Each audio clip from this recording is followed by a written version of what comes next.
આજ વાડીએ ટ્રેક્ટર એવું એટલે હાલીને જવાનું થયું ને એમાં આ મહેમાન પધાર્યા. તો શું કે મિત્રો, જય દ્વારકાધીશ. ઘણા બધા દિવસો પછી તો હું પધાર્યો, પણ થોડો આમ તેમ વ્યસ્ત હતો એટલે હવે દરરોજ વિડીયો આવશે, જોઈ રાખજો. તો આજે વારે નાઈ ધોન બાબલે જેવો ત્યાર થઈને નીકળી ગયો વાડી બાજુ, કેમ કે આજે આવ્યું હતું ટ્રેક્ટર. મને લાગે કે આપણો વિડીયો મોદી કાકા સુધી પૂગી જ ગયો, કેમ કે અમારા ગામનું પુલ ગાયકા બનવા માંડ્યું અને પુલ નીચે રાજસ્થાનની થાર જોવા મળી. પછી સીતારામન દર્શન કરીને આવી ગયા વાડીએ, અને વાડીએ પૂગ્યા હતા ટ્રેક્ટરે રોટાવેટર મારવાનું કરી દીધું હતું ચાલુ. આ તો આધુનિક જમાનો છે એટલે ટ્રેક્ટરને સ્વીકારવું પડે, બાકી બળદગાડા જેવું તો નો જ થાય. આપણે વાડીએ જે થાંભલે થારી લટકાડી હતી એ હવે બાંધી દીધી છે, કેમ કે હવે ભૂંદડાની કઈ આવતા નથી. અને આપણે ભાગ્યશાળી કહેવાય, કેમ કે આપણી વાડીની બાજુમાં જ ઘણા બધા મંદિર આવેલું. એમાંનું આ એક પીઠળમાંનું મંદિર. આવી ભડકે ગરમીમાં વાડીએ ગુલ્ફી કે આઈસ્ક્રીમ કાઈ ન મળે, ખાલી એક લીમડાનો સાયો મળી જાય એટલે ઠંડા ઠંડા કુલ કુલ. ये बड़ी अच्छी बात कही आप. આજે ગાયું ભેવું આપાની વાડીએ બાંધી દીધી. અને હાલતા ચાલતા એક વાત યાદ આવી કે લાગુન બાકી રૂપાળો બાબો. જો આવું રૂપાળું તમારે થવું હોય ને તો આ તમારા માટે નથી.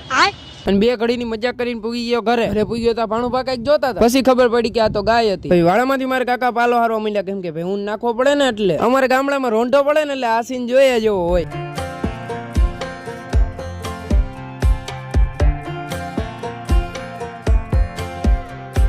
અને એમાં ભાણુભાઈએ જો વ્લોગ બનાવવાનું ચાલુ કર્યું આપડી ઘોડે.